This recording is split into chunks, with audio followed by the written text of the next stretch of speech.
ਸਤਿ ਸ਼੍ਰੀ ਅਕਾਲ। ਤੁਸੀਂ ਲੋਕਰਾਜ ਚੈਨਲ ਪੰਜਾਬੀ ਦੇਖ ਰਹੇ ਹੋ। ਮੈਂ ਤੁਹਾਡੇ ਨਾਲ ਸੁਖਵਿੰਦਰ ਸਿੰਘ। ਪੰਜਾਬ ਦੇ ਬਦਲ ਰਹੇ ਸਿਆਸੀ ਸਮੀਕਰਨਾਂ ਦੇ ਉੱਤੇ ਅਸੀਂ ਗੱਲਬਾਤ ਕਰਾਂਗੇ ਕਿਉਂਕਿ ਲਗਾਤਾਰ ਪੰਜਾਬ ਦੇ ਵਿੱਚ 10 ਸਾਲ ਜਦੋਂ ਅਕਾਲੀਆਂ ਨੇ ਰਾਜ ਕੀਤਾ, ਉਸ ਤੋਂ ਬਾਅਦ ਕੈਪਟਨ ਅਮਰਿੰਦਰ ਸਿੰਘ ਦੀ ਸਰਕਾਰ ਆਈ, ਤਾਂ ਅੱਜ ਵੀ ਸਵਾਲ ਉੱਠਦੇ ਨੇ ਕਿ ਆਖਿਰਕਾਰ ਪੰਜਾਬ ਦੀ ਜਿਹੜੀ ਸਥਿਤੀ ਹੈ, ਪੰਜਾਬ ਦੇ ਹਾਲਾਤ ਨੇ, ਉਹ ਕਿਉਂ ਨਹੀਂ ਬਦਲਦੇ? ਕਿਉਂ ਵਾਰ-ਵਾਰ ਜਿਹੜਾ ਉਹ ਲੀਡਰਾਂ ਦੇ ਹੱਥਾਂ ਵੱਲ ਤੱਕਣਾ ਪੈਂਦਾ ਹੈ ਜਾਂ ਵੋਟਾਂ ਪੈ ਜਾਂਦੀਆਂ ਨੇ, ਉਸ ਤੋਂ ਬਾਅਦ ਵਾਅਦਿਆਂ ਤੋਂ ਮੁੱਕਰ ਜਾਂਦੇ ਨੇ? ਅਜਿਹੇ ਸਮੀਕਰਨ ਜਿਹੜੇ ਉਹ ਲਗਾਤਾਰ ਬਦਲਦੇ ਜਾ ਰਹੇ ਨੇ। 2022 ਦੇ ਵਿੱਚ ਕਿਸ ਤਰ੍ਹਾਂ ਦੇ ਸਮੀਕਰਨ ਹੋਣਗੇ ਉਹ ਅੱਜ ਹੀ ਬਣਨੇ ਸ਼ੁਰੂ ਹੋ ਗਏ ਨੇ ਕਿਉਂਕਿ ਅੱਜ ਜਦੋਂ ਕਿਸਾਨੀ ਸੰਘਰਸ਼ ਹੈ ਜਾਂ ਹੋਰ ਬਹੁਤ ਸੰਘਰਸ਼ੀਲ ਜਥੇਬੰਦੀਆਂ ਸੜਕਾਂ ਤੇ ਆ ਕੇ ਸਰਕਾਰ ਦੇ ਖਿਲਾਫ ਝੰਡਾ ਬੁਲੰਦ ਕਰਦੀਆਂ ਨੇ, ਆਵਾਜ਼ ਬੁਲੰਦ ਕਰਦੀਆਂ ਨੇ, ਤਾਂ ਕਿਤੇ ਨਾ ਕਿਤੇ ਸਵਾਲ ਇਹ ਉੱਠਦਾ ਹੈ ਕਿ ਆਖਿਰਕਾਰ ਆਵਾਮ ਦੀ ਆਵਾਜ਼ ਕੀ ਹੈ, ਲੋਕ ਕੀ ਚਾਹੁੰਦੇ ਨੇ ਤੇ ਚਾਹੁੰਦੇ ਕੀ ਸੀ ਤੇ ਹੋ ਕੀ ਜਾਂਦਾ। ਇਹਨਾਂ ਸਭ ਦੇ ਉੱਤੇ ਅਸੀਂ ਗੱਲਬਾਤ ਕਰਾਂਗੇ ਕਿ ਕਿਸ ਤਰ੍ਹਾਂ ਵੋਟਾਂ ਜਿਹੜੀਆਂ ਉਹ ਤਬਦੀਲ ਹੋ ਜਾਂਦੀਆਂ ਨੇ, ਲੋਕਾਂ ਦੇ ਵਾਅਦੇ ਪੂਰੇ ਨਹੀਂ ਹੁੰਦੇ। ਕਿਉਂ ਨਹੀਂ ਹੁੰਦੇ? ਲੋਕ ਵੋਟਾਂ ਤਾਂ ਪਾਉਂਦੇ ਨੇ ਪਰ ਸੱਤਾ ਦੇ ਵਿੱਚ ਜਿਹੜਾ ਉਹ ਕੁਝ ਹੋਰ ਹੀ ਕ੍ਰਿਸ਼ਮਾ ਦੇਖਣ ਨੂੰ ਮਿਲ ਜਾਂਦਾ। ਸਭ ਦੇ ਉੱਤੇ ਗੱਲਬਾਤ ਕਰਾਂਗੇ। ਮੇਰੇ ਨਾਲ ਉੱਗੇ ਸਿਆਸੀ ਮਾਹਰ ਰਣ ਸਿੰਘ ਧਾਲੀਵਾਲ ਮੌਜੂਦ ਨੇ, ਜਿਹੜੇ ਆਪਣੇ ਸਮੇਂ ਦੇ ਵਿੱਚ ਸਟੂਡੈਂਟ ਲੀਡਰ ਵੀ ਰਹੇ ਨੇ ਤੇ ਸਿਆਸਤ ਦੇ ਸਿਆਸੀ ਮਸਲਿਆਂ ਦੇ ਉੱਤੇ, ਪੰਜਾਬ ਦੇ ਪੂਰੇ ਹਾਲਾਤ ਦੇ ਉੱਤੇ ਚੰਗੀ ਪਕੜ ਰੱਖਦੇ ਨੇ। ਅਸੀਂ ਉਹਨਾਂ ਕੋਲ ਪਹੁੰਚੇ ਹਾਂ। ਧਾਲੀਵਾਲ ਸਾਹਿਬ, ਤੁਹਾਡਾ ਸਵਾਗਤ ਹੈ ਲੋਕਾਂ ਦਾ। ਧੰਨਵਾਦ ਜੀ, ਧੰਨਵਾਦ ਜੀ। ਧਾਲੀਵਾਲ ਸਾਹਿਬ, ਸਿਆਸੀ ਸਮੀਕਰਨਾਂ ਦੀ ਗੱਲ ਕਰੀਏ ਜੇ ਆਪਾਂ, ਪੰਜਾਬ ਦੇ ਵਿੱਚ 10 ਸਾਲ ਅਕਾਲੀ ਦਲ ਦੀ ਸਰਕਾਰ ਰਹੀ। ਉਸ ਤੋਂ ਪਹਿਲਾਂ ਕੈਪਟਨ ਸਾਹਿਬ ਦੀ ਸਰਕਾਰ ਸੀ 2002 ਤੋਂ 7 ਤੱਕ, 2002 ਤੋਂ 7 ਤੱਕ। ਤੇ ਇਹਨਾਂ ਸਮਿਆਂ ਦੇ ਵਿੱਚ ਤੁਸੀਂ ਕਿੱਦਾਂ ਦੇਖਦੇ ਹੋ ਕਿ ਸਿਆਸੀ ਸਮੀਕਰਨ ਲਗਾਤਾਰ ਬਦਲਦੇ ਅੱਜ ਕੈਪਟਨ ਸਾਹਿਬ ਦੀ ਸਰਕਾਰ ਬਣ ਗਈ ਹੈ? ਇਹਨਾਂ 10-15 ਸਾਲਾਂ ਦੇ ਵਿੱਚ ਕੀ ਕੁਝ ਤੁਹਾਨੂੰ ਲੱਗਿਆ ਕਿ ਜਿਸ ਦੇ ਨਾਲ ਲਗਾਤਾਰ ਪੰਜਾਬ ਦੇ ਵਿੱਚ ਬਦਲਾਅ ਆਉਂਦੇ ਰਹੇ ਪਰ ਸੁਧਾਰ ਕੋਈ ਨਹੀਂ ਹੋਇਆ?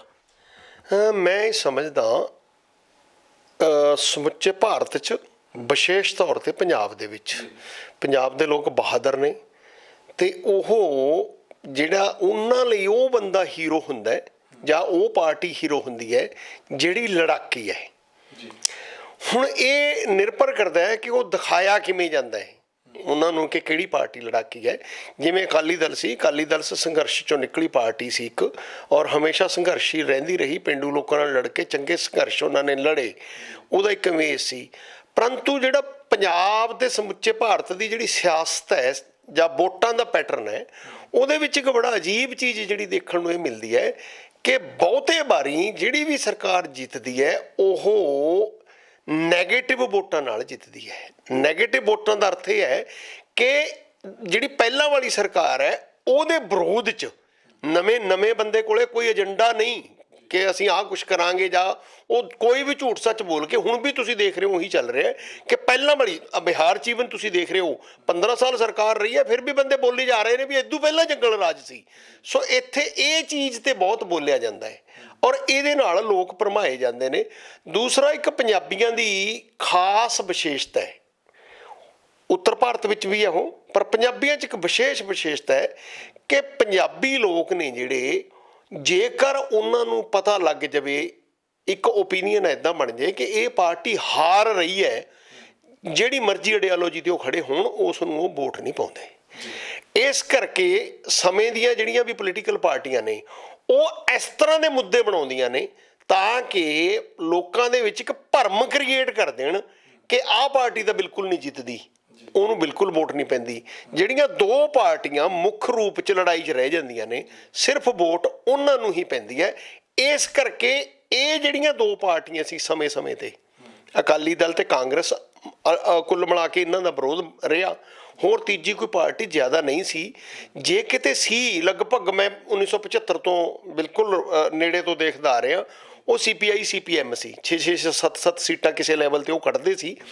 ਉਹ ਕਿਸੇ ਨਾ ਕਿਸੇ ਸਮਝੌਤੇ 'ਚ, ਕਦੇ CPI ਕਾਂਗਰਸ ਨਾਲ ਸਮਝੌਤੇ 'ਚ ਆ ਗਈ, ਕਦੇ CPM ਉਹਨਾਂ ਨਾਲ ਸਮਝੌਤੇ 'ਚ ਆ ਗਈ।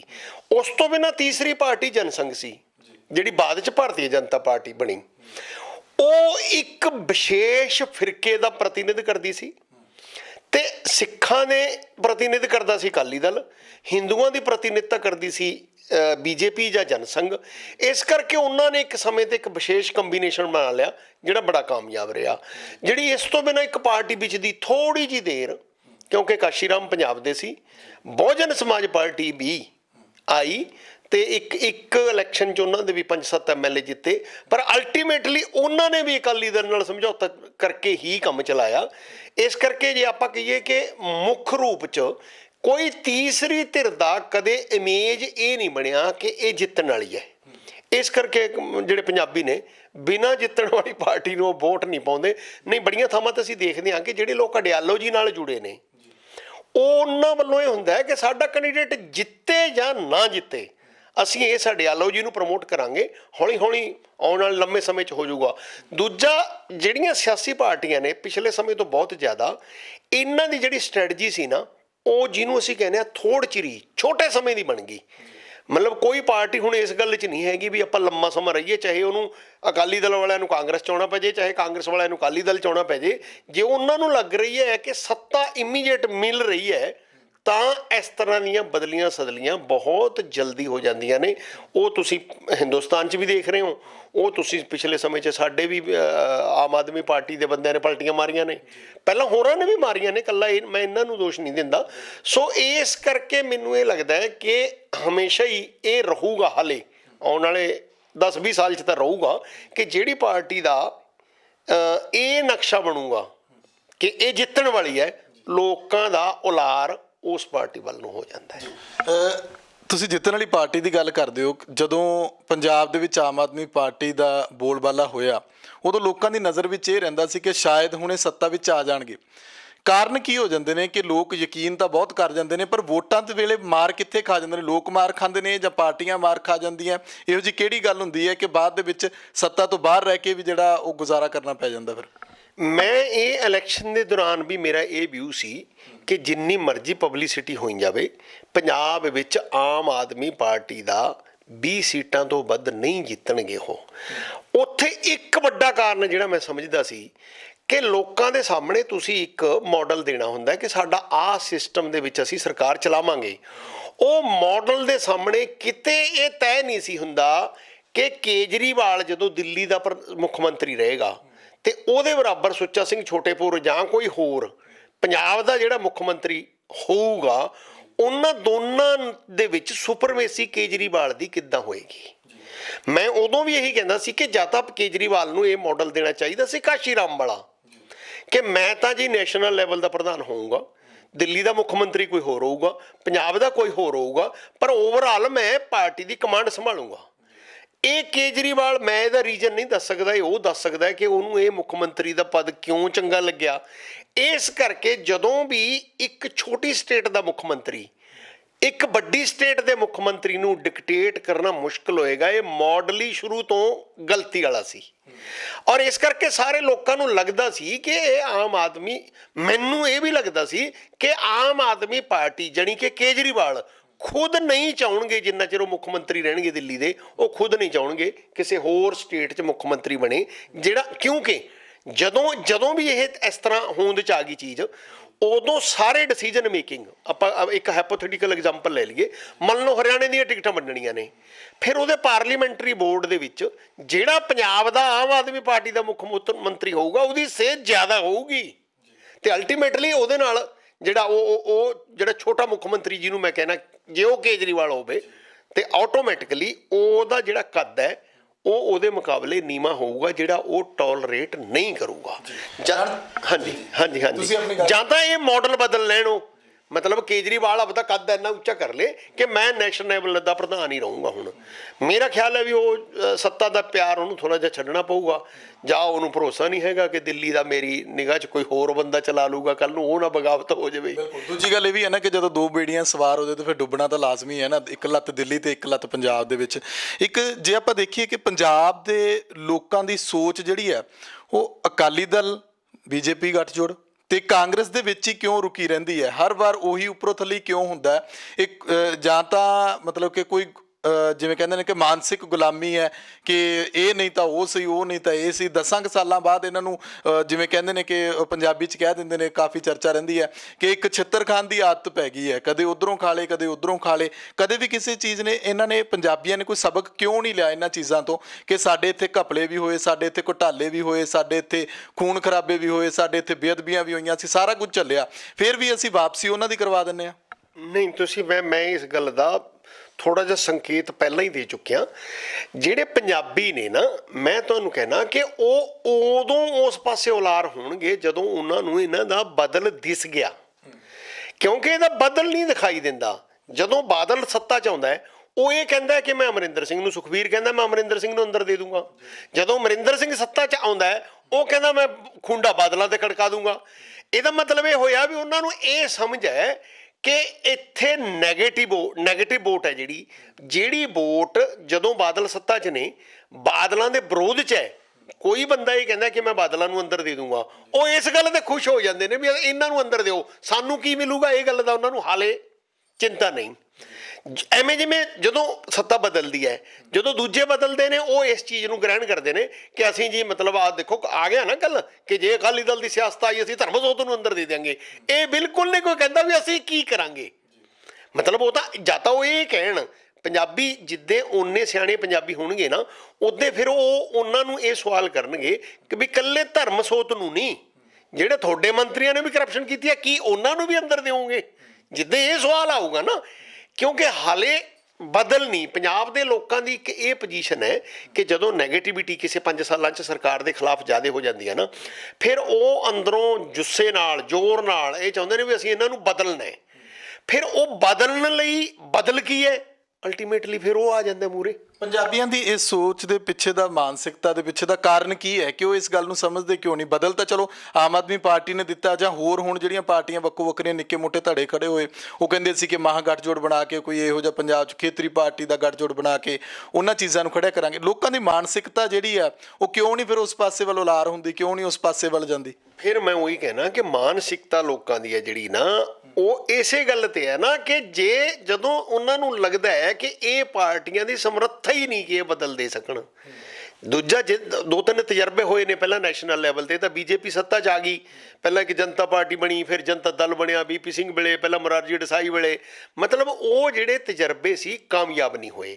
ਦੂਸਰਾ ਜਿਹੜਾ ਇਹ ਹੈ ਨਾ ਕਿ ਜਿਹੜੀਆਂ ਪਾਰਟੀਆਂ ਕੋਲੇ ਸੱਤਾ ਹੁੰਦੀ ਹੈ, ਕਹਿਣ ਨੂੰ ਆਪਾਂ ਬਾਹਰ ਜੋ ਮਰਜ਼ੀ ਕਹੀਏ, ਤੁਹਾਡੇ ਸਾਹਮਣੇ ਮੱਧ ਪ੍ਰਦੇਸ਼ 'ਚ ਜੋ ਕੁਛ ਹੋਇਆ, ਇਸ ਤੋਂ ਪਹਿਲਾਂ ਪੰਜਾਬ 'ਚ ਸ਼ਾਇਦ ਤੁਸੀਂ ਛੋਟੇ ਹੋ, ਤੁਹਾਨੂੰ ਕਿਤੇ ਪਿੱਛੇ ਜਾ ਕੇ ਦੇਖਿਓ।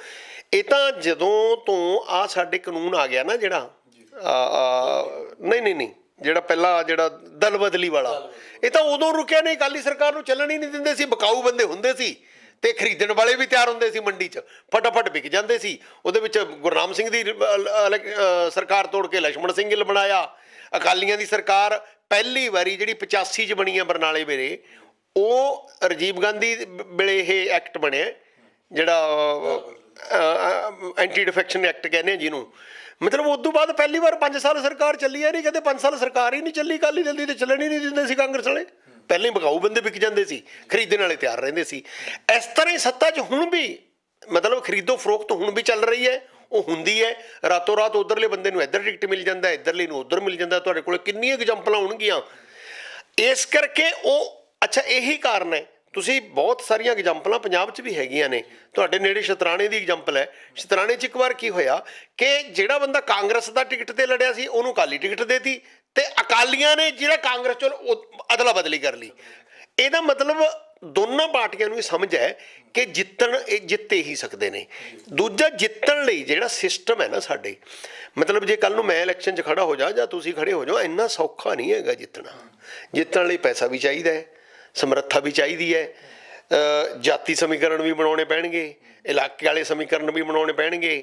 ਤੁਸੀਂ ਇੱਧਰ ਵਾਲੇ ਹੋ, ਤੁਸੀਂ ਪਾਕਿਸਤਾਨੀ ਹੋ, ਤੁਸੀਂ ਕੰਬੋਜ ਹੋ, ਤੁਸੀਂ ਐਸਸੀ ਬਰਾਦਰੀ 'ਚੋਂ, ਤੁਸੀਂ ਕਿਹੜੀ ਬਰਾਦਰੀ 'ਚੋਂ, ਢਿੱਲੋਂ ਫਲਾਣੇ ਹੋ, ਧਮਕਾਣੇ ਹੋ, ਮਤਲਬ ਉਹ ਸਾਰਾ ਕੁਛ ਵੀ ਤਾਂ ਵਿੱਚੋਂ ਹੁੰਦਾ ਨਾ।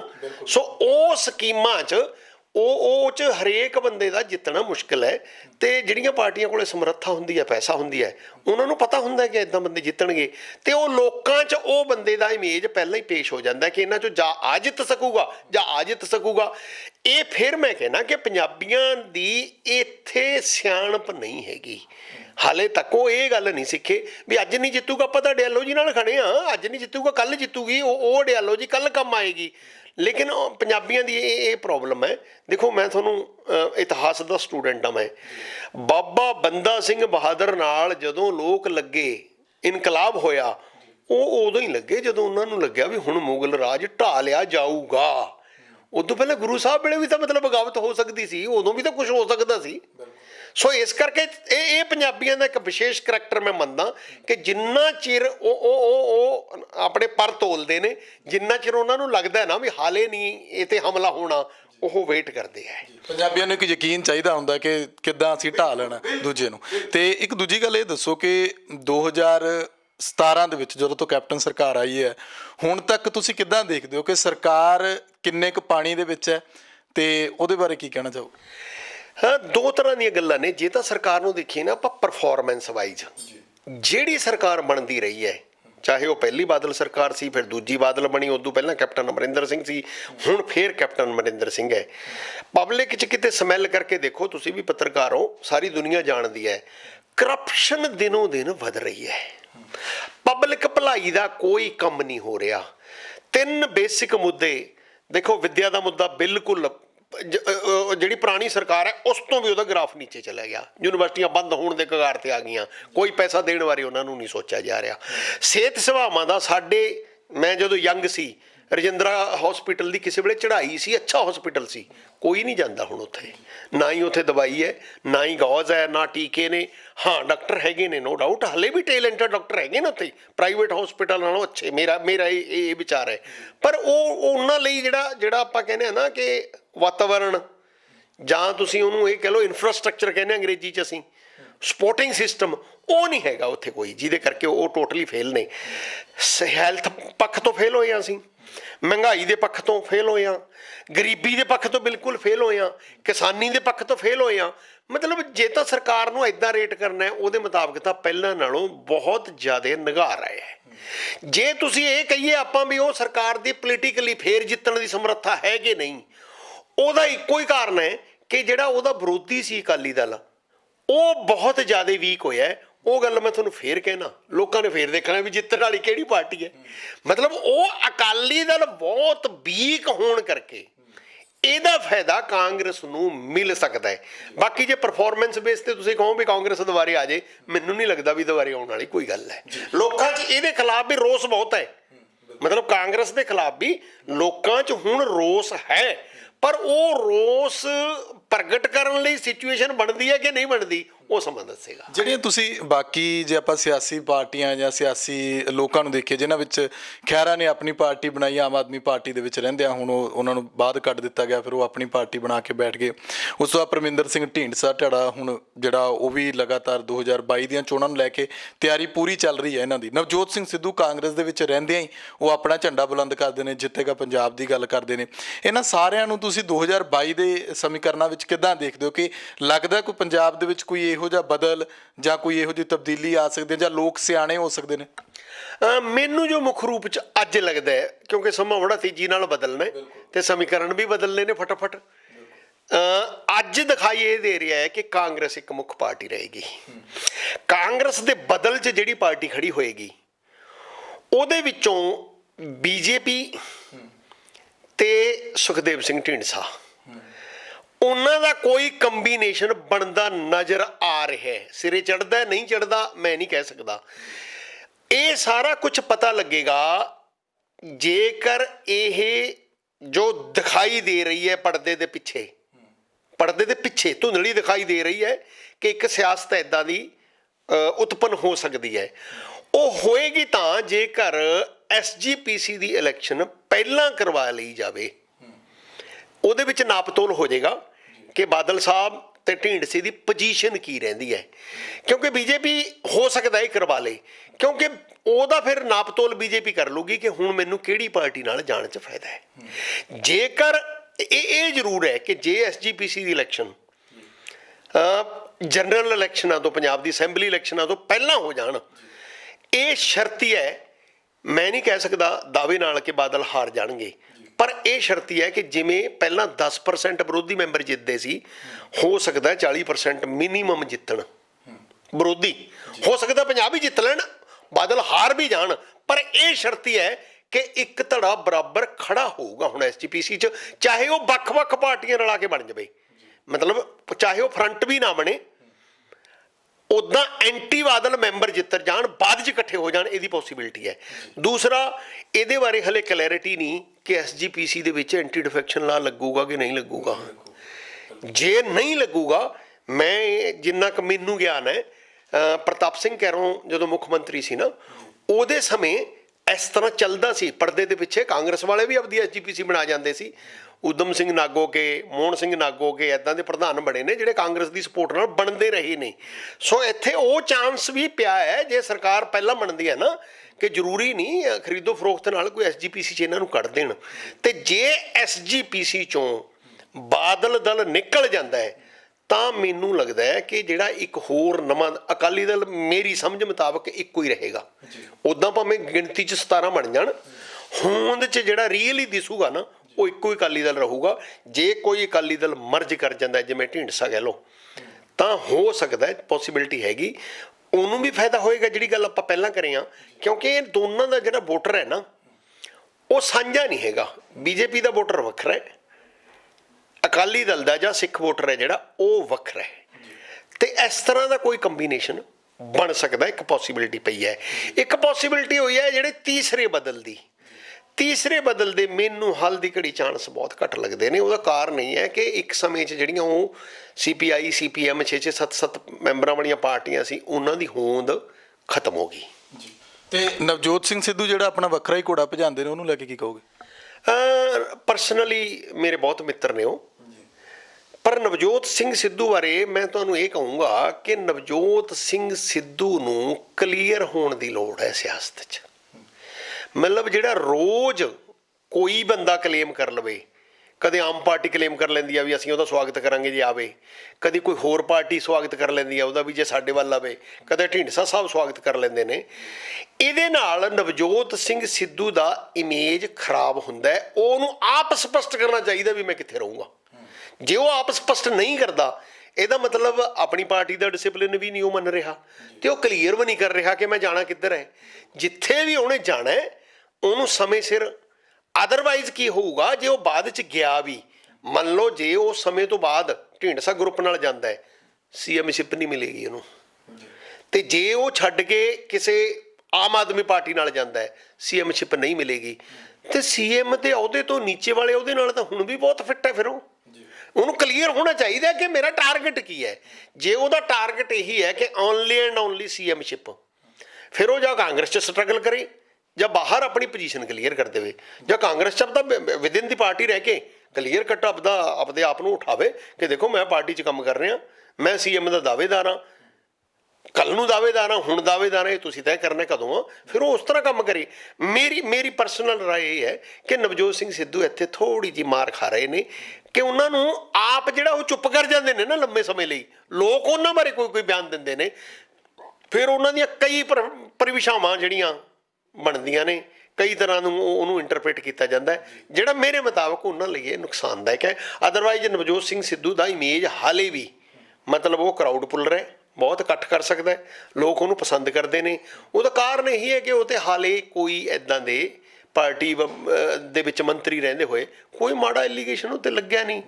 ਦੂਸਰਾ ਇਹ ਹਾਲੇ ਉਹਦੇ ਇਮਾਨਦਾਰੀ ਵਾਲਾ ਜਿਹੜਾ ਉਹਦਾ ਇਮੇਜ ਹੈਗਾ। ਪਰ ਜਿਹੜਾ ਕਦੇ ਉਹਦੇ ਮਿਸਿਸ ਸਿੱਧੂ ਕੋਈ ਹੋਰ ਹੀ ਬਿਆਨ ਜਾਂ ਦੇ ਦਿੰਦੇ ਨੇ, ਫਿਰ ਕਦੇ ਲੱਗਦਾ ਲੋਕਾਂ ਨੂੰ ਵੀ ਇਹ BJP 'ਚ ਵਾਪਸ ਚਲਾ ਜਾਊਗਾ। ਇਹ ਉਹਨੂੰ ਕਲੀਅਰ ਕਰਨਾ ਚਾਹੀਦਾ ਹੈ ਕਿ ਉਹ ਕਿੱਥੇ ਕੁ ਖੜੇ ਨੇ, ਕੀ ਕਰਨਗੇ, ਜਾਂ ਸਾਈਲੈਂਟ ਰਹਿਣ, ਜਦੋਂ ਕੁਝ ਕਰਨਗੇ ਉਦੋਂ ਕਰ ਲੈਣ। ਪੰਜਾਬ ਦੇ ਵਿੱਚ ਜਿੰਨੀਆਂ ਐਂਟੀ ਧਿਰਾਂ ਨੇ ਉਹ ਸਾਰੀਆਂ ਇਹੀ ਚਾਹੁੰਦੀਆਂ ਕਿ ਅਸੀਂ ਕਿਤੇ ਨਾ ਕਿਤੇ ਸੱਤਾ ਵਿੱਚ ਆ ਜਾਈਏ। ਮੁੱਖ ਮੰਤਰੀ ਦੀ ਕੁਰਸੀ ਵੱਲ ਸਭ ਦੀ ਨਜ਼ਰ ਹੈ। ਭਾਜਪਾ ਦੀ ਤਾਂ ਹੁਣ ਕੁਝ ਜ਼ਿਆਦਾ ਹੀ ਹੈ ਜਦੋਂ ਤੋਂ ਅਕਾਲੀਆਂ ਤੋਂ ਵਿਛੋੜਾ ਹੋ ਗਿਆ। ਕੀ ਲੱਗਦਾ ਕਿ 2022 ਦੇ ਵਿੱਚ ਭਾਜਪਾ ਜਿਵੇਂ ਪਰ ਤੋਲ ਰਹੀ ਹੈ, ਹੁਣ ਆਪਣੀ ਜ਼ਮੀਨ ਖੰਗਾਲ ਰਹੀ ਹੈ, ਇੱਧਰ ਦੂਜੇ ਪਾਸੇ ਖੇਤੀ ਕਾਨੂੰਨਾਂ ਨੇ ਅੜਿੱਕੇ 'ਚ ਫਸਾਇਆ ਹੋਇਆ, ਇਹਨਾਂ ਨੂੰ ਕਸੂਤੇ ਫਸੇ ਹੋਏ ਨੇ, ਉਹ ਉਮੀਦ ਤਾਂ ਬੜੀ ਲਾਈ ਬੈਠੇ ਨੇ। ਕੀ ਲੱਗਦਾ ਕਿ ਭਾਜਪਾ ਕੋਈ ਝੰਡਾ ਬੁਲੰਦ ਕਰ ਲੇਗੀ ਜਾਂ ਕੋਈ ਪਾਰਟੀਆਂ ਦਾ ਮਿਲਗੋਭਾ ਬਣੇਗਾ, ਸਾਰੀਆਂ ਪਾਰਟੀਆਂ ਦਾ ਜਿਵੇਂ ਕਹਿੰਦੇ ਨੇ ਕਿ ਮਹਾਗਠਜੋੜ ਲੈ ਕੇ ਆਉਣਾ ਅਲੱਗ-ਅਲੱਗ ਪਾਰਟੀਆਂ ਤੋਂ, ਕੋਈ ਇਹੋ ਜਿਹੀ ਕੋਈ ਗੱਲ ਸਾਹਮਣੇ ਆਉਂਦੀ ਹੈ? ਮੇਰੀ ਸਮਝ ਇਹ ਕਹਿੰਦਾ ਕਿ ਜੇਕਰ ਭਾਜਪਾ ਇਕੱਲੀ ਇਲੈਕਸ਼ਨ ਲੜੇ ਤਾਂ ਜਿਹੜੀਆਂ 22 ਸੀਟਾਂ ਅਕਾਲੀ ਦਲ ਵੇਲੇ ਲੜਦੇ ਰਹੇ ਨੇ 17 ਆ ਜਾਂਦੀਆਂ ਨੇ। ਮੇਰੇ ਮੁਤਾਬਕ ਇਹ ਹੈ ਵੀ 10 ਤੋਂ ਵੱਧ ਨਹੀਂ ਆਉਣਗੀਆਂ, ਕਿਉਂਕਿ ਉਹਨਾਂ ਦਾ ਵੋਟ ਬੈਂਕ ਨਹੀਂ ਹੈ। ਦੂਸਰਾ, ਜਿਹੜੀ ਨੈਸ਼ਨਲ ਲੈਵਲ ਦੀ ਭਾਜਪਾ ਦੀ ਲੀਡਰਸ਼ਿਪ ਸੀ, ਮੈਨੂੰ ਇਹ ਲੱਗਦਾ ਹੈ ਕਿ ਉਹ ਤੋਂ ਜਿਹਨੂੰ ਉਹ ਕਹਿੰਦੇ ਨੇ ਨਾ ਕਿ ਹਿੰਦੂ ਸਾਡਾ ਵੋਟਰ ਹੈ, ਉਹ ਹਿੰਦੂ ਵੋਟਰ ਉਹਨਾਂ ਤੋਂ ਨਾਰਾਜ਼ ਹੋਇਆ ਹੈ ਪੰਜਾਬ 'ਚ ਸਪੈਸ਼ਲੀ। ਕਿਉਂ ਪੰਜਾਬ 'ਚ? ਕਿਉਂਕਿ ਪੰਜਾਬ 'ਚ ਜਿਹੜਾ ਹਿੰਦੂ ਵੋਟਰ ਹੈ ਮੋਰ ਔਰ ਲੈਸ ਉਹ ਛੋਟਾ ਬਿਜ਼ਨਸਮੈਨ ਹੈ। ਤੇ ਇਸ ਸਮੇਂ 'ਚ ਛੋਟੇ ਬਿਜ਼ਨਸ 'ਤੇ ਸੱਟ ਬਹੁਤ ਵੱਜੀ ਹੈ। ਜਦੋਂ ਨੋਟਬੰਦੀ ਹੋਈ ਉਦੋਂ ਵੀ ਜਿਨ੍ਹਾਂ ਦੀ ਜੇਬ 'ਚ ਤਾਂ ਉਹ ਕਾਰਡ ਸੀ ਉਹ ਤਾਂ ਵੱਡੀਆਂ ਦੁਕਾਨਾਂ ਤੋਂ ਆਪਦਾ ਸਮਾਨ ਖਰੀਦਦੇ ਰਹੇ। ਅਲਟੀਮੇਟਲੀ ਤੰਗੀ ਛੋਟੇ ਬਿਜ਼ਨਸਮੈਨ ਨੂੰ ਹੋਈ। ਜਿਉਂ ਹੀ ਹੋਰ ਕੋਈ ਚੇਂਜਸ ਆਈਆਂ, ਆ ਜਿਹੜਾ ਪਿੱਛੇ ਕੋਵਿਡ ਦਾ ਆਇਆ, ਮੈਂ ਨਹੀਂ ਕਹਿੰਦਾ ਇਹ ਜਾਣ ਕੇ ਹੋਇਆ, ਪਰ ਕੋਵਿਡ ਨਾਲ ਵੀ ਜਿਹੜੇ ਵੱਡੇ ਸਟੋਰ ਸੀ, ਰਿਲਾਇੰਸ ਵਾਲਿਆਂ ਦਾ ਫਾਇਦਾ ਹੋਇਆ, ਈਜੀਡੇ ਦਾ ਫਾਇਦਾ ਹੋਇਆ। ਜਿਹੜੇ ਰਿਲਾਇੰਸ ਦੇ ਆਪਾਂ ਸਾਰੇ ਉਹਨਾਂ ਤੋਂ ਆਰਾਮ ਨਾਲ ਖਰੀਦਦੇ ਰਹੇ ਹਾਂ, ਅਤੇ ਉਹ ਆਰਾਮ ਨਾਲ ਸਪਲਾਈ ਕਰਦੇ ਰਹੇ ਨੇ। ਐਡਮਿਨਿਸਟ੍ਰੇਸ਼ਨ ਨੂੰ ਸੌਖਾ ਲੱਗਿਆ। ਜਿਹੜੇ ਉਸ ਤੋਂ ਵੀ ਛੋਟੇ ਸਟੋਰ ਇੱਕ ਸ਼ਹਿਰ ਲੈਵਲ ਦੇ ਸੀ, ਉਹ ਸਟੋਰਸ ਵਾਲਿਆਂ ਨੂੰ ਅਲਾਓ ਕਰਤਾ ਕਿ ਤੁਸੀਂ ਘਰਾਂ 'ਚ ਵੇਚੋ। ਇਹਦਾ ਮਤਲਬ ਕੀ ਹੋਇਆ ਕਿ ਜਿਹੜਾ ਗਰੀਬ ਦੁਕਾਨਦਾਰ ਸੀ, ਮਾਰ ਤਾਂ ਉਸੇ ਨੂੰ ਪਈ ਨਾ। ਮੈਨੂੰ ਇਹ ਲੱਗ ਰਿਹਾ ਕਿ ਦੂਸਰਾ ਇਹਦੇ ਨਾਲ ਮਹਿੰਗਾਈ ਦੀ ਮਾਰ ਪਈ, ਉਹ ਵੀ ਉਸੇ ਛੋਟੇ ਦੁਕਾਨਦਾਰ ਨੂੰ ਪਈ। ਸਬਜ਼ੀਆਂ ਦਾ ਭਾਅ ਮਹਿੰਗਾ ਹੋਇਆ, ਇਹ ਵੀ ਛੋਟੇ ਦੁਕਾਨਦਾਰ ਨੂੰ ਮਾਰ ਪਈ। ਇਹ 'ਚ ਕੁੱਲ ਮਿਲਾ ਕੇ ਮੈਨੂੰ ਇਹ ਲੱਗਦਾ ਵੀ ਉਹ ਜਿਹੜਾ ਛੋਟਾ ਦੁਕਾਨਦਾਰ, ਜਿਹਨੂੰ ਅਸੀਂ ਕਹਿੰਦੇ ਹਾਂ ਜਿਹੜਾ ਧਾਰਮਿਕ ਤੌਰ 'ਤੇ ਹਿੰਦੂ ਕਮਿਊਨਿਟੀ ਨੂੰ ਬਿਲੋਂਗ ਕਰਦਾ ਹੈ, ਉਹ ਬੀਜੇਪੀ ਤੋਂ ਖੁਸ਼ ਨਹੀਂ ਹੈਗਾ। ਇਹਦਾ ਫਾਇਦਾ ਬਲਕਿ ਕਾਂਗਰਸ ਨੂੰ ਮਿਲ ਸਕਦਾ ਹੈ। ਇਸ ਕਰਕੇ ਮੈਨੂੰ ਲੱਗਦਾ ਵੀ ਇਕੱਲਿਆਂ ਬੀਜੇਪੀ ਵਾਲੀ ਕੋਈ ਸਕੋਪ ਨਹੀਂ, ਨਾਲ ਰਲ ਕੇ ਵੀ ਕੋਈ ਸਕੋਪ ਨਹੀਂ, ਜਦੋਂ ਉਹਨਾਂ ਦਾ ਵੋਟ ਬੈਂਕ ਇੰਨਾ ਕੁ ਹੋਵੇ ਨਾ। ਇਸ ਕਰਕੇ ਆਪਾਂ ਕਹੀਏ ਵੀ ਕਿਸੇ ਨਾਲ ਰਲ ਕੇ ਮੁੱਖ ਮੰਤਰੀ ਬਣਾ ਲੈਣ, ਮੇਰੇ ਮੁਤਾਬਕ ਇਹ ਹੈ ਵੀ ਮੁੱਖ ਮੰਤਰੀ ਬਾਰੇ ਬੀਜੇਪੀ ਦਾ ਸੋਚਣਾ ਇਹ ਹਵਾ 'ਚ ਕਿਲੇ ਬਣਾਉਣਾ ਹੈ। ਹਾਂ, ਜੇ ਉਹ ਸਿਆਣੇ ਹੋਣ, ਉਹ ਇੱਕੋ ਗੱਲ 'ਤੇ ਸੋਚਣ, ਜੇ ਉਹ ਸਿਆਣੇ ਸਿਆਸਤਦਾਨ ਹੋਣ ਕਿ ਅਸੀਂ ਪਾਰਲੀਮੈਂਟ ਦੀਆਂ 13 ਸੀਟਾਂ 'ਚੋਂ ਵੱਧ ਤੋਂ ਵੱਧ ਕਿਵੇਂ ਲੈ ਸਕਦੇ ਹਾਂ, ਇਹ ਗੱਲ 'ਤੇ ਜੇ ਸੋਚਣ ਤਾਂ ਠੀਕ ਹੈ। ਅਦਰਵਾਈਜ਼ ਮੁੱਖ ਮੰਤਰੀ ਵਾਲੀ ਗੱਲ ਮੈਨੂੰ ਬਹੁਤ ਔਖੀ ਲੱਗਦੀ ਹੈ। ਇੱਕ ਗੱਲ ਜਿਹੜੀ ਤੁਸੀਂ ਕਹੀ ਸੀ, ਜੇ ਇਹ ਸਾਰੇ ਰਲ ਮਿਲ ਕੇ ਇਹ ਤਾਂ ਚੱਲ ਸਕਦੇ ਨੇ ਜੇ ਇਹ ਕਿਤੇ ਪਹਿਲਾਂ ਕਲੀਅਰ ਕਰ ਲੈਣ ਕਿ ਸਾਡਾ ਮੁੱਖ ਮੰਤਰੀ ਦਾ ਕੈਂਡੀਡੇਟ ਕੌਣ ਹੋਊਗਾ। ਇਹ ਤਾਂ ਸਾਰੇ ਮੁੱਖ ਮੰਤਰੀ ਬਣੇ ਫਿਰਦੇ ਨੇ ਨਾ। ਹੁਣ ਸੁਖਪਾਲ ਖਹਿਰਾ, ਨੋ ਡਾਊਟ ਉਹਨਾਂ ਦਾ ਇਮੇਜ ਵਧੀਆ ਲੋਕਾਂ 'ਚ, ਪਰ ਉਹਨਾਂ ਨੂੰ ਵੀ ਇਹ ਲੱਗਦਾ ਕਿ ਮੁੱਖ ਮੰਤਰੀ ਦਾ ਕੈਂਡੀਡੇਟ ਮੈਂ ਆ। ਬੈਂਸ ਬ੍ਰਦਰਜ਼ 2 ਨੇ ਹੱਲ ਦੀ ਘੜੀ, ਉਹਨਾਂ ਨੂੰ ਇਹ ਲੱਗਦਾ ਵੀ ਕਿ ਨਹੀਂ ਜੀ, ਮਤਲਬ ਸਾਡੇ ਨਾਲ ਸਮਝੌਤਾ ਕਰੋ। ਅਸੀਂ ਮਤਲਬ ਇਹਨਾਂ ਦੇ ਵਿੱਚ ਨਾ ਕੋਈ ਸਮਝੌਤਾ ਕਰਨ ਨੂੰ ਤਿਆਰ ਨਹੀਂ। ਹਰ ਇੱਕ ਨੂੰ ਇਹ ਲੱਗਦਾ ਵੀ ਸ਼ਾਇਦ ਸਭ ਤੋਂ ਵੱਡਾ ਲੀਡਰ ਮੈਂ ਆ। ਜਾਂ ਤਾਂ ਉਹ ਕਿਸੇ ਇਹ ਜਿਹੜਾ ਕੰਬੀਨੇਸ਼ਨ ਹੈ ਨਾ, ਕਿਸੇ ਸਿੱਟੇ 'ਤੇ ਪਹੁੰਚੇ। ਦੂਸਰਾ, ਜੇ ਕੰਬੀਨੇਸ਼ਨ ਕਿਸੇ ਸਿੱਟੇ 'ਤੇ ਪਹੁੰਚੇ, ਫਿਰ ਇਹਨਾਂ ਨੂੰ ਹੋਂਦ ਰੱਖਣ ਦੀ ਲੋੜ ਨਹੀਂ ਹੈਗੀ। ਮਤਲਬ ਖਹਿਰਾ ਦੀ ਜਾਂ ਬੈਂਸ ਬ੍ਰਦਰਜ਼ ਦੀ ਜਾਂ ਜਿਹੜੇ ਇੱਦਾਂ ਦੇ ਹੋਰ ਗਰੁੱਪਸ ਨੇ, ਇਹਨਾਂ ਦੇ ਕੋਈ ਵੱਖਰੀ ਅਕਾਲੀ ਦਲ ਤੇ ਕਾਂਗਰਸ ਵਾਂਗੂ ਕੋਈ ਵੱਖਰੀ ਆਈਡੀਓਲੋਜੀ ਤਾਂ ਦਿਸਦੀ ਨਹੀਂ। ਜੇ ਕੋਈ ਮੁੱਖ ਮੰਤਰੀ ਦਾ ਕੈਂਡੀਡੇਟ, ਫਿਰ ਪਾਰਟੀ ਉਹ ਇੱਕ ਬਣਾ ਲੈਣ, ਫਿਰ ਇੰਨੀਆਂ ਪਾਰਟੀਆਂ ਖੜੀਆਂ ਲਾਉਣ। ਜੇਕਰ ਇੱਕ ਪਾਰਟੀ ਬਣਾਉਣ 'ਚ ਕਾਮਯਾਬ ਹੋ ਜਾਣ, ਸ਼ਾਇਦ ਲੋਕਾਂ ਨੂੰ ਯਕੀਨ ਹੋ ਜਾਵੇ, ਲੋਕਾਂ ਨੂੰ ਅਹਿਸਾਸ ਹੋ ਜਾਵੇ ਕਿ ਕੋਈ ਬਦਲ ਹੈਗਾ, ਤੇ ਲੋਕ ਉਧਰ ਵੱਲ ਉਲਾਰ ਹੋ ਜਾਣਗੇ। ਸੋ ਇੱਥੇ ਆ ਕੇ ਮੈਨੂੰ ਇਹ ਲੱਗ ਰਿਹਾ ਹੈ। ਦੂਸਰਾ, ਮੈਨੂੰ ਇੱਕ ਹੋਰ ਡਰ ਹੈ ਜਿਹੜਾ ਪਰਦੇ ਦੇ ਪਿੱਛੇ ਅਕਸਰ ਚੱਲਦਾ ਹੁੰਦਾ ਹੈ। ਮਤਲਬ ਸਿੱਧਾ ਕਿਸੇ 'ਤੇ ਐਲੀਗੇਸ਼ਨ ਲਾਉਣਾ ਬੜਾ ਔਖਾ ਕੰਮ ਹੈ। ਜਿਹੜੀਆਂ ਦੋਨੇ ਵੱਡੀਆਂ ਪਾਰਟੀਆਂ ਨੇ, ਚਾਹੇ ਉਹ ਕੱਲ੍ਹ ਨੂੰ ਢੀਂਡਸਾ ਬਣ ਜੇ ਵੱਡੀ ਪਾਰਟੀ 'ਚ, ਕਾਂਗਰਸ ਬਣ ਜਾਵੇ, ਜਿਹੜੀਆਂ ਵੀ ਵੱਡੀਆਂ ਪਾਰਟੀਆਂ 'ਚ ਮੁਕਾਬਲਾ ਹੁੰਦਾ ਹੈ, ਉਹ ਇੱਦਾਂ ਦੀਆਂ ਪਾਰਟੀਆਂ ਨੂੰ ਬਹੁਤ ਵਾਰ ਫੰਡਿੰਗ ਵੀ ਕਰਦੇ ਨੇ ਕਿ ਤੁਸੀਂ ਮੈਦਾਨ 'ਚ ਰਹੋ, ਤੁਹਾਡੀ ਨੈਗੇਟਿਵ ਵੋਟ ਦਾ ਸਾਨੂੰ ਇੱਧਰੋਂ ਉੱਧਰੋਂ ਕੋਈ ਫਾਇਦਾ ਹੋ ਰਿਹਾ ਹੈ। ਅਤੇ ਉਹ ਆਪਣੇ ਬਲਬੂਤੇ 'ਤੇ ਬਿਨਾਂ ਪੈਸਿਆਂ ਤੋਂ ਇਲੈਕਸ਼ਨ ਲੜ ਲੈਂਦੇ ਨੇ, ਜਿੰਨੀਆਂ ਕੁ ਵੋਟਾਂ ਲੈ ਜਾਂਦੇ ਨੇ। ਅਗਲੀ ਵਾਰੀ ਉਹਨਾਂ ਵੋਟਾਂ ਦੇ ਬੇਸ 'ਤੇ ਬਾਰਗੇਨ ਕਰਦੇ ਨੇ, ਵੀ ਦੇਖੋ ਜੀ ਮੈਂ ਪਿਛਲੀ ਵਾਰੀ ਇੰਨਾ ਲਿਆ ਸੀ, ਹੁਣ ਤੁਹਾਡੀ ਪਾਰਟੀ 'ਚੋਂ ਮੈਨੂੰ ਟਿਕਟ ਦੇ ਦਿਓ। ਮਤਲਬ ਇਹ ਇਸ ਤਰ੍ਹਾਂ ਦਾ ਧੰਦਾ ਹੈ ਜਿਹੜਾ ਇਹਨੂੰ ਸਮਝਣ ਦੀ ਲੋੜ ਹੈ। ਸਿੱਧੇ ਰੂਪ 'ਚ ਇੱਦਾਂ ਸਮਝ ਨਹੀਂ ਆਉਂਦਾ ਜਿੱਦਾਂ ਆਪਾਂ ਨੂੰ ਲੱਗਦਾ ਹੈ। ਬਿਲਕੁਲ ਸਮਝ ਹੀ ਗਏ ਹੋਣਗੇ ਦਰਸ਼ਕ ਜਿਹੜੇ ਸੁਣ ਰਹੇ ਨੇ, ਉਹਨਾਂ ਨੂੰ ਪਤਾ ਲੱਗ ਗਿਆ ਹੋਣਾ ਕਿ ਅੰਦਰ ਖਾਤੇ ਕੀ ਚੱਲਦਾ।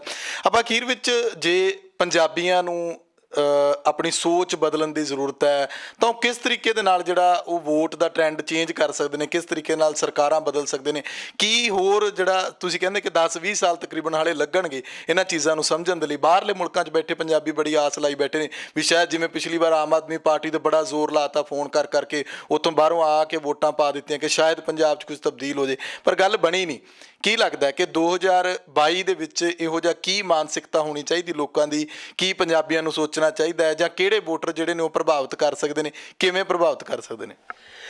ਫਿਰ ਮੈਂ ਉਸੇ ਗੱਲ 'ਤੇ ਆਉਣਾ, ਤੁਹਾਨੂੰ ਮੈਂ ਉਹੀ ਕਹਿਣਾ, ਪ੍ਰਭਾਵਿਤ ਕਰ ਸਕਦੇ ਨੇ, ਪਰ ਵੋਟਰ ਵਿਚਾਰਾ ਕੀ ਕਰੇ। ਵੋਟਰ ਤਾਂ ਜਿਹੜਾ ਦਿੱਤੇ ਹੋਏ ਉਹਦੇ ਕੋਲੇ ਅਲਟਰਨੇਟਿਵ ਨਹੀਂ, ਉਹਨਾਂ 'ਚੋਂ ਬੈਸਟ ਹੀ ਚੁਣ ਸਕਦਾ ਨਾ। ਜਿਹੜਾ ਅਲਟਰਨੇਟਿਵ ਦਾ ਸਕੋਪ ਹੀ ਨਹੀਂ, ਉਹਦਾ ਚੁਣ ਕੇ ਕੀ ਕਰੇ ਉਹ।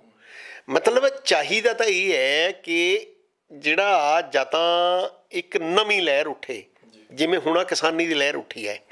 ਮਤਲਬ ਇਹ 'ਚ ਨੋ ਡਾਊਟ ਬਹੁਤ ਕੁਛ ਹੋ ਸਕਦਾ, ਇਹ 'ਚੋਂ ਇਹਨੂੰ ਲਹਿਰ ਨੂੰ ਅੱਗੇ ਤੋਰਿਆ ਜਾ ਸਕਦਾ ਹੈ। ਪਰ ਪਹਿਲਾਂ ਹੀ ਇਹਦੇ ਵਿੱਚ 31 ਪਾਰਟੀਆਂ ਨੇ ਜਿਹੜੀਆਂ, ਉਹਨਾਂ ਦਾ ਕੀ ਕਰੋਗੇ? ਉਹ 31 ਪਾਰਟੀਆਂ ਜਦੋਂ ਖਿੰਡਣਗੀਆਂ, ਜਿਹੜੀਆਂ ML ਨਾਲ ਨੇ, ਇਹਨਾਂ 'ਚੋਂ ਬਹੁਤ ਸਾਰੇ ਲੋਕ ਆਈਡੀਓਲੋਜੀ ਨਾਲ ਜੁੜੇ ਨੇ। ਜਿਹੜੇ ML ਮਾਰਕਸਿਸਟ ਲੈਨਿਨਿਸਟ ਗਰੁੱਪ ਹੈ ਉਹਨਾਂ ਨਾਲ ਜੁੜੇ ਨੇ, ਉਹਨਾਂ ਨਾਲ ਜਾਣਗੇ। ਜਿਹੜੀਆਂ CPI ਤੇ CPM ਦੀਆਂ ਉਹਦੀ ਉਹਨਾਂ ਨਾਲ ਚਲੀਆਂ ਜਾਣਗੀਆਂ। ਜਿਹੜੀਆਂ ਅਕਾਲੀ ਦਲ ਕਾਂਗਰਸ ਦੀਆਂ ਜਥੇਬੰਦੀਆਂ ਨੇ ਉਹ ਉਹਨਾਂ ਨਾਲ ਚਲੀਆਂ ਜਾਣਗੀਆਂ। ਕਿਸੇ ਹੋਰ ਪਾਰਟੀ ਦੀਆਂ ਉਹਨਾਂ ਨਾਲ ਚਲੀ ਜਾਊਗੀ। ਅਲਟੀਮੇਟਲੀ ਇਹ ਐਡਾ ਵੱਡਾ ਲੋਕ ਘੋਲ ਖੜਾ ਤਾਂ ਕੀਤਾ ਹੈ, ਪਰ ਮੈਨੂੰ ਇਹ ਲੱਗ ਰਿਹਾ ਹੈ ਕਿ 1922 ਦੀ ਇਲੈਕਸ਼ਨ ਦੇ ਵਿੱਚ ਇਸ ਘੋਲ ਨੇ 2022 ਦੀ ਇਲੈਕਸ਼ਨ ਦੇ ਵਿੱਚ ਇਸ ਘੋਲ ਦੇ ਰਿਜ਼ਲਟ ਨੇ ਕੋਈ ਬਹੁਤ ਕਿਸੇ ਪਾਰਟੀ ਨੂੰ ਫਾਇਦਾ ਨਹੀਂ ਦੇਣਾ। ਇਹਦਾ ਕਾਰਨ ਇਹ ਕਿ ਕਿਸਾਨ ਇਕਜੁੱਟ ਤਾਂ ਹੋਏ ਨੇ, ਹਾਲੇ ਵੀ ਉਹ ਉਹਨਾਂ 31 ਜਥੇਬੰਦੀਆਂ ਦੇ ਪਿੱਛੇ ਨੇ। ਜਿੱਥੇ ਉਹ 31 ਜਥੇਬੰਦੀਆਂ ਚਲੀਆਂ ਜਾਣਗੀਆਂ ਉਹਨਾਂ ਨੇ ਸਾਰੀਆਂ ਨੇ ਖਲਾਰਾ ਪਾਉਣਾ, ਉਹਨਾਂ ਨੇ ਇਕੱਠੇ ਨਹੀਂ ਜਾਣਾ ਇਲੈਕਸ਼ਨ 'ਚ, ਨਹੀਂ ਇਕੱਠੇ ਜਾਣਾ। ਤੁਸੀਂ ਇਹ ਗੱਲ ਲਿਖ ਕੇ ਲੈ ਲਓ, ਠੀਕ ਹੈ ਕਿ ਨਹੀਂ। ਉਹਦੇ ਵਿੱਚੋਂ ਫਿਰ ਇਸ ਤਰ੍ਹਾਂ ਸਭ ਦੇ ਏਜੰਡੇ ਨੇ, ਚਾਹੇ ਉਹ ਦੀਪ ਸਿੱਧੂ ਦਾ ਹੋਵੇ, ਫਲਾਣਾ ਹੋਵੇ, ਧਮਕਾਣਾ ਹੋਵੇ। ਉਹਦੇ ਵਿੱਚ ਡੇਲੀ ਤੁਸੀਂ ਦੇਖ ਰਹੇ ਹੋ ਕਿ ਜਦੋਂ ਆਪਾਂ ਇਹਨੂੰ ਜੇ ਇਹ ਕਹੀਏ ਨਾ ਕਿ ਹੁਣ ਤਾਂ ਤੁਹਾਨੂੰ ਇਹ ਪਾਣੀ ਇਕੱਠਾ ਦਿਖਦਾ ਹੈ, ਜਦੋਂ ਇਹ ਪਾਣੀ ਬੈਠੇਗਾ ਨਾ ਇਹਨੇ ਸਾਰੇ ਨੇ ਆਪੋ ਆਪਣੀਆਂ ਖੱਡਾਂ 'ਚ ਚਲੇ ਜਾਣਾ ਇੱਧਰ ਇੱਧਰ, ਤੇ ਉਹਦੇ ਨਾਲ ਇਹ ਇੱਕ ਦੂਜੇ ਦੀ ਤਾਕਤ ਨੂੰ ਕਾਟ ਕਰਨਾ ਇਹਨਾਂ ਨੇ। ਉਹ ਕਾਟ ਕਰਨ ਕਰਕੇ ਇਹ ਗੱਲ ਸਮਝ 'ਚ ਨਹੀਂ ਆਉਣੀ।